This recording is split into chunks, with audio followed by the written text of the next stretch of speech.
میں تقریر کے دوران چٹے نہیں پڑتا، مجھے پتا ہے میں نے کیا کہنا ہے، میری عمر گزر گئی ہے، 10 سال میرے اس پارلیمنٹ میں گزر گئے ہیں، واللہ میں نے یہاں لڑائی دیکھی ہے، ایسے لگتا ہے جیسے ہم گھروں سے یہاں لڑنے کے لیے آتے ہیں، جیسے یہ کیمراز بند ہوتے ہیں پھر آپس میں چائے پیتے ہیں۔ یہ منافقت نہیں ہے؟ ایک دوسرے کی شادیوں میں جاتے ہو، ایک دوسرے سے ملتے ملاتے ہو، اکٹھے جا کے عمرے کرتے ہو، لیکن جب قوم کی بات آتی ہے پھر آپس میں لڑتے ہو، کس کو دکھانے کے لیے؟ اللہ کو راضی کرو یار۔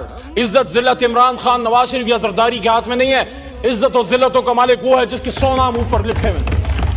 آج وہ بات کرو جو خدا لگتی بات ہو، جو حق لگتی بات ہو۔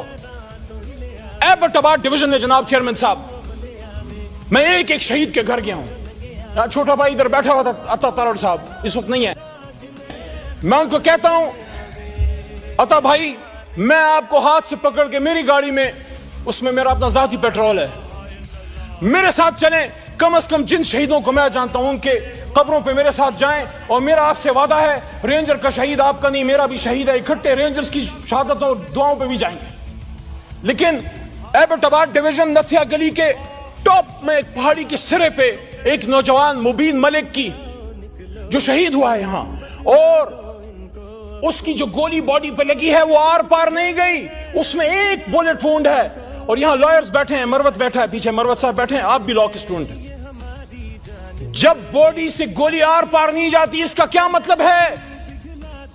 اس کا مطلب ہے کہ اٹس اے سنائپر شاٹ۔ اس کی چھوٹی بچی آیت نور، یقین کریں بہت خوبصورت فرشتے جیسی چھوٹی سی بچی اس کے باپ کے ہاتھ میں تھی، اور اس کی قبر پہ میں بیٹھا اور اس کے باپ کی خالی آنکھیں، کیونکہ اس کا بیٹا یہاں شل پمپ پہ مزدور تھا۔ کیا گناہ کیا تھا اس نے؟ وہ بھی تو کسی کا بلاول تھا، وہ بھی تو کسی کا قاسم یا سلیمان تھا یا حمزہ تھا۔ ایبٹ آباد کا عبد القادر، اس کا چھوٹا بیٹا حزب اللہ، رات کے اندھیرے میں جب آگ ہم نے جلائی، ان کے گھر میں بیٹھنے کی جگہ نہیں ہے۔ ایبٹ آباد کی سردی کا آپ کو پتا ہے، کھلے آسمان تلے آگ جلا کے ہمارے ساتھ وہ بیٹھے ہوئے تھے۔ اس کا چھوٹا بچہ حزب اللہ جو مدرسے اور اسکول میں پڑھتا ہے سوال کرتا ہے کہ میرا باپ کیوں مرا؟ آرمی پبلک اسکول میں تو دہشت گرد آئے تھے، یہاں کون آیا تھا میرے بھائی؟ یہاں کون آیا تھا؟ پارلیمنٹ کے سامنے لا الہ الا اللہ محمد الرسول اللہ کے سامنے یہاں گولیاں چل رہی تھی۔ مجھے جس چیز کا دکھ ہے بطور پاکستانی، آپ سب میرے بھائی ہیں، میرے کسی سے نفرت نہیں ہے، وہاں جس سیٹ پہ عطا تارڑ بیٹھے ہیں، وہاں میں نے جب 9 اپریل کی رات سپیچ کی تھی، آپ ادھر 170 بیٹھے ہوئے تھے۔